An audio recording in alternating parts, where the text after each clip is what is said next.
Omnitrix 30 seconds में अपने आप फटेगा। कमांड कोड हमारी कार है और ये हमारी पार्टी हो रही है। पहली फुर्सत में निकल। हे गाइस, कैसे हैं आप सब। तो आज मैं आप लोगों को बताऊंगा कि आखिर गॉर द गॉड बुचर कौन है। तो आज इस वीडियो में मैं आप लोगों को गॉर द गॉड बुचर के ओरिजिन के बारे में बताऊंगा। तो वीडियो देखने से पहले छोटी सी रिक्वेस्ट, चैनल को सब्सक्राइब, वीडियो को लाइक और शेयर करें। तो बगैर वक्त ज़ाया किए चलिए शुरू करते हैं।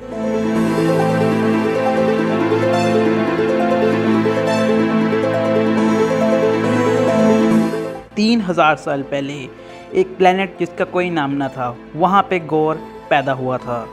यहाँ के लोगों के लिए रहना बहुत मुश्किल हो चुका था। ना उन लोगों को खाना मिलता था, ना उनको पानी मिलता था। यहाँ के बेबस और बेसहारा लोगों के लिए ज़िंदगी गुजारना दिन ब दिन मुश्किल होता जा रहा था। ये प्लेनेट दिन ब दिन तबाही के कगार पे पहुँचा जा रहा था, लेकिन इन लोगों का भगवान पर पूरा यकीन था। इस प्लेनेट पे बहुत से खूंखार जानवरों के होने की वजह से गौर ने अपनी माँ को अपने बचपन में ही इन जानवरों की वजह से खो दिया, क्योंकि इन जानवरों ने गौर की माँ को मार डाला। लेकिन गौर वहाँ से भाग जाता है और इस तरह गौर की जान उन जानवरों से बच जाती है। कुछ सालों बाद गौर बड़ा हुआ और उसने किसी अर्थक्वेक के चलते अपनी बीवी और अपने बच्चे को खो दिया। गौर मन ही मन में टूटता चला गया, लेकिन इस कबीले वालों ने भगवान से प्रार्थना करना नहीं छोड़ी और उनको यकीन था कि भगवान उनकी मदद ज़रूर करेगा। लेकिन गौर को ऐसा अब नहीं लगता था। गौर को लगने लग गया था कि भगवान एग्जिस्ट ही नहीं करते। अब हम लोगों को पता लगता है कि गौर और उसके कबीले वाले किसी जंगल की तलाश में जा रहे हैं ताकि वहाँ पे इन लोगों को पानी और खाना मिले। लेकिन गौर के आखिरी बेटे की भी मौत भूख के मारे गौर के हाथों में ही हो जाती है। अब गौर अंदर ही अंदर इतना टूट चुका था कि उसका अपने आप पर कोई काबू नहीं था। उसकी बचपन में माँ मर गई, फिर उसकी बीवी और बच्चे मर गए और अब उसका आखिरी बेटा भी भूख के मारे मर गया और गौर कुछ नहीं कर सका। अब गौर ने गुस्से में अपने कबीले वालों से कह दिया कि भगवान एग्जिस्ट ही नहीं करता, हेवन हेल एग्जिस्ट ही नहीं करती। अगर भगवान एग्जिस्ट करते होते तो वो हमें इस तरह यहाँ मरने के लिए ना छोड़ते।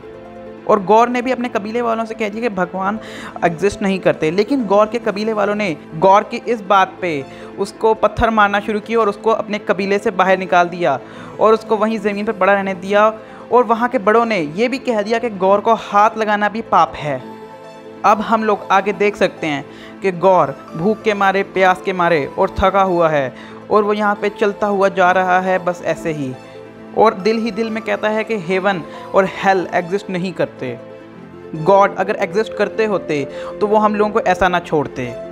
गौर अब सुसाइड के लिए जा ही रहा था कि उसने अचानक से आसमान में देखा कि दो भगवान आपस में लड़ रहे हैं। अब इससे गौर को पूरा यकीन हो गया कि गॉड्स एग्जिस्ट करते हैं। आसमान में जो गॉड्स लड़ रहे थे उनमें से एक गॉड के आर्मर का कलर ब्लैक होता है और दूसरे गॉड के आर्मर का कलर गोल्डन होता है। ये दोनों गॉड्स आसमान में इस बुरी तरह लड़ रहे होते हैं कि इनकी हालत इतनी ख़राब हो जाती है लड़ते लड़ते, तो ये दोनों गॉड्स गौर के पास आके गिरते हैं। अब मैं आप लोगों को बता दूं, इनमें से जो ब्लैक कलर के आर्मर वाला गॉड होता है वो और कोई गॉड नहीं बल्कि वो गॉड नल होता है। बेशक ये एंटिटी दिखने में भी बहुत खौफनाक है और इसका ओरिजिन इसके दिखने से भी ज़्यादा खौफनाक है। यूनिवर्स के क्रिएशन से पहले Null the god of symbiotes darkness में रहता था और उस रियासत का गॉड नल ही है और नल ही रहेगा।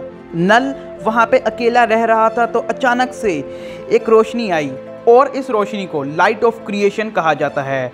और इस रोशनी से कुछ गॉड्स आए। वो गॉड्स बहुत पावरफुल थे और वो गॉड्स अपने आप को सेलेस्टियल्स कहा करते थे। और वही गॉड्स नल की रियासत में आ चुके थे और वही गॉड्स कहा करते थे कि जो जगह खाली है यानी कि स्पेस, उसे फिल होना चाहिए, यानी उसमें भी कुछ ना कुछ होना चाहिए, कोई यूनिवर्स होना चाहिए। अब वो गॉड्स नल की रियासत यानी कि डार्कनेस में आ चुके थे कुछ क्रिएट करने के लिए। तो यहाँ पे नल अपनी डार्कनेस से, अपनी परछाई से एक जिंदा काली चीज़ निकालता है जो आगे जाके नेक्रोसोर्ड बनती है और नल इसी जिंदा काली चीज़ की मदद से एक सेलेस्टियल का सर काट देता है। यहाँ से नल की पावर का अंदाज़ा लगाया जा सकता है। और मैं आप लोगों को बता दूँ, दरअसल में जो ये सेलेस्टियल का सर कटा है, आगे जाके फ्यूचर में इस सेलेस्टियल के सर को नोवेयर जगह के नाम से जाना जाता है। नल द गॉड ऑफ सिम्बियोट्स इसी सेलेस्टियल के सर में एक भट्टी शुरू की जिसमें इस जिंदा काली चीज़ को और बेहतर बनाया। ये चीज़, ये नेक्रोसोर्ड किसी भी तरह का आकार ले सकती है। यहाँ पे नल ने इस नेक्रोसोर्ड पे इतनी ज़ोर से हैमर मारे और आग पे रखा, तो यहाँ पे इस नेक्रोसोर्ड में से आगे जाके सिम्बियोट्स बने और उनको भी तेज़ आवाज़ और आग से डर लगता है। और ये नेक्रोसोर्ड किसी भी तरह का आकार ले सकती है और ये नेक्रोसोर्ड अपने होस्ट को, यानी कि ये नल के पास है तो ये नल को एक तरह से प्रोटेक्टिव कवर भी दे सकती है, नल की पूरी बॉडी के साथ चिपक सकती है और उसको किसी भी तरह का सुरक्षित कवर दे सकती है।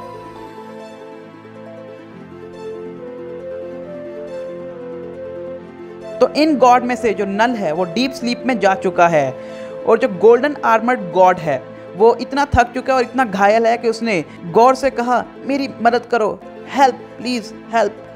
तो इस पर गौर ने गोल्डन आर्मर्ड गॉड को कहा कि जब हम लोगों को तुम्हारी ज़रूरत थी तो तुम लोग कहाँ थे? मेरी बीवी, मेरे बच्चे, मेरी माँ और हम लोगों के कबीले में से बहुत से लोग सिर्फ तुम्हारी वजह से मारे गए। जब हम लोग तुमसे प्रार्थना कर रहे थे कि तुम लोग कहाँ हो, तुमने हमारी मदद नहीं की और अब तुम लोग हमसे मदद मांगते हो। तो यहाँ पे नल के पास से एक नेक्रोसोर्ड का छोटा सा पीस गौर के हाथ में अपने ही आप आ जाता है। तो इस पर गौर उस नेक्रोसोर्ड का इस्तेमाल करके, उसके उस छोटे से पीस का इस्तेमाल करके उस गोल्डन आर्मर्ड गॉड को वहीं पे जान से मार देता है। तो मैं आप लोगों को बता दूं, दरअसल में जो गोल्डन आर्मर्ड गॉड है ये बहुत इंपॉर्टेंट है फ्यूचर में, ये वेनम से रिलेटेड है और ये बहुत बहुत इंपॉर्टेंट है। तो इसको हम फिर किसी दिन इसके बारे में भी कुछ ना कुछ बात करेंगे। तो अब यहाँ पे गौर के पास नेक्रोसोर्ड आ चुकी है और अब गौर इस नेक्रोसोर्ड का इस्तेमाल करके अपने पूरे बॉडी के इर्द गिर्द एक सूट बना लेता है, जिसकी मदद से गौर उड़ के स्पेस में चला जाता है और ये कसम खा लेता है कि अब वो किसी गॉड को नहीं छोड़ेगा। और यहाँ से गौर का नाम गौर द गॉड बुचर पड़ता है और इसने कसम खा ली कि अब ये किसी गॉड को नहीं छोड़ेगा। और इसने इतने हज़ारों सालों में लाखों करोड़ों गॉड्स को मार डाला। गॉड ऑफ अर्थक्वेक, गॉड, इस तरह के जितने भी गॉड्स हैं उनको गॉर द गॉड बुचर ने मार डाला है। तो एक दिन गॉर द गॉड बुचर का सामना होता है गॉड ऑफ थंडर थॉर से और गॉर द गॉड बुचर ने थॉर को यहाँ तक मजबूर कर दिया कि आखिरकार थॉर को अपने फ्यूचर के थॉर और पास्ट के थॉर के साथ मिलकर गॉर द गॉड बुचर का सामना करना पड़ा। पास्ट का थॉर वो थॉर है जिसके पास अभी तक म्योनलेर नहीं है और वो म्योनलेर उठाने के लिए अनवर्दी है, अभी तक वो वर्दी नहीं हुआ। तो उसके पास एक अलग वेपन है जिसको हम लोग कह सकते हैं यामयोन। फ्यूचर का थॉर दरअसल में किंग थॉर है और गॉर द गॉड बुचर ने उसके साथ तो बहुत ही बुरा किया, उसको literally gore the God butcher ने टॉर्चर किया है। किंग थॉर एसगार्ड में अपने थ्रोन पे बैठा हुआ था। किंग थॉर को पता लगता है कि एसगार्ड के बाहर गॉर द गॉड बुचर उसकी आर्मी ने हमला कर दिया है। तो वो गॉर द गॉड बुचर उसकी आर्मी से लड़ने बाहर गया और लड़ता गया, बहुत लड़ा, हत्ता के थक भी गया मगर फिर भी लड़ा। और जब बस होगी किंग थॉर की तो उसने हार मान ली।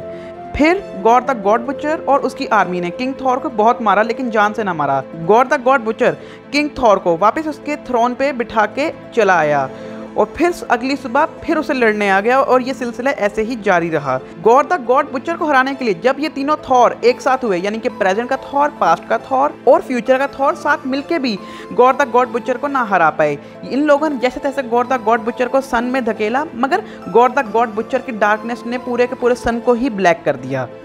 हत्ता कि गॉर द गॉड बुचर ने अपनी पावर्स की मदद से अपनी वाइफ और अपने बच्चों की कॉन्शियसनेस को भी क्रिएट कर लिया। और गॉर द गॉड बुचर की हार भी यही वजह बनी कि उसने इनकी कॉन्शियसनेस को क्रिएट किया। तो गॉर द गॉड बुचर के जो बच्चे थे उन्होंने गॉर द गॉड बुचर से कहा कि डैडी, आप पहले कहा करते थे कि गॉड आपकी मदद नहीं करते और आज आप भी तो बिल्कुल वही गॉड बन चुके हैं। इस बात ने गॉर द गॉड बुचर के दिल पे ऐसा असर किया कि गॉर द गॉड बुचर इतना वीक हो गया, मेंटली तौर पर भी वीक हो गया, फिजिकली तौर पर बहुत वीक हो गया और ये फिर थॉर से हार गया।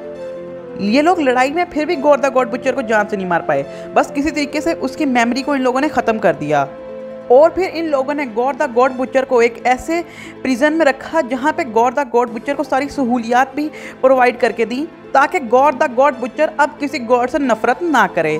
तो इस तरह गॉर द गॉड बुचर को हराया गया मार्वल कॉमिक्स के अंदर। और ज़्यादा जाता है मैं आप लोग एक छोटी सी बात बता दूँ कि गॉर द गॉड बुचर ही वो शख्स है, वो विलन है थॉर का जिसने थॉर को अनवर्दी किया। तो ये टॉपिक बहुत इंटरेस्टिंग है, तो इसके बारे में मैं आप लोगों को एक अलग वीडियो में बताऊंगा। तो ये था गॉड द गॉड बुचर का कंप्लीट ओरिजिन। तो अगर आप लोगों को मेरी वीडियो अच्छी लगी तो कमेंट्स में जरूर बताइएगा। जो लोग हैं हमारे चैनल पर नए वो लोग हमारे चैनल को सब्सक्राइब, वीडियो करें लाइक और शेयर करें। अगर आप लोगों को मेरी वीडियोस की नोटिफिकेशन नहीं मिलती, मेरे चैनल पर विजिट मारे बेल आइकन को प्रेस करें और मेरे इस तरह की ऑसम वीडियोस का मजा उठाएं। तो मैं इस तरह के मजेदार वीडियो मिलता रहूँगा। अब के लिए बाय।